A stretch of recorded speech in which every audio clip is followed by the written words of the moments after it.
இனிய கிறிஸ்துமஸ் நல்வாழ்த்துக்கள். இன்று நம்முடைய கர்த்தராகிய இயேசு கிறிஸ்துவை இம்மானுவேலராக நிறுத்தி உங்கள் முன் பேச விரும்புகிறேன். மத்தேயு 1:23 வேதம் சொல்லுகிறது, இம்மானுவேல் என்றால் தேவன் நம்மோடு இருக்கிறார் என்று அர்த்தமாம். அவர் பிறந்து வளர்ந்து பல அற்புதங்களை செய்து மரித்து உயிர்த்தெழுந்து இன்றும் இம்மானுவேலராக நம்மோடு இருந்து வருகிறார். அவர் எங்கேயெல்லாம் எப்போதெல்லாம் இம்மானுவேலராக இருந்தார் என்பதற்கு சான்றாக ஒரு சில வேத பிரசித்தவான்களை உங்கள் முன் வைக்க விரும்புகிறேன். முதலாவது, யாக்கோபோடு தேவன் இம்மானுவேலராக இருந்தார்.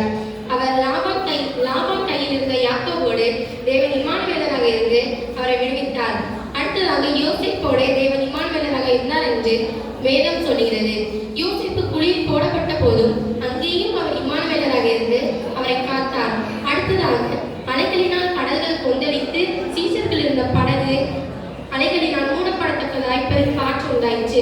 அந்த சூழ்நிலையிலும் கர்த்தர் அவர்களை காத்தார். அடுத்ததாக, சிறைச்சாலையில் இருந்த பேதுருவை இம்மானுவேலராக இருந்து அவரை விடுவித்தார். லாபானிடம் இருந்த யாக்கோபை காத்தது போல உங்களையும் உங்கள் சத்துருக்களிடமிருந்து தேவன் இம்மானுவேலராக இருந்து காப்பார். பெரும் காற்றில் இருந்து சீசர்களை காத்தது போல நீங்கள் எவ்வளவு பெரிய ஆபத்தில் இருந்தாலும் அவர் உங்களை இம்மானுவேலராக இருந்து காப்பார். குழியில் இருந்த யோசேப்பை காத்தது போலவும் சிறைச்சாலையில் இருந்து விடுவிக்கப்பட்ட பேதுருவை காத்தது போலவும் நம் கர்த்தராகிய இயேசு கிறிஸ்து இம்மானுவேலராக இருந்து உங்களையும் காப்பார் என்று வாய்ப்பு அளித்ததற்கு நன்றி கூறி விடைபெறுகிறேன்.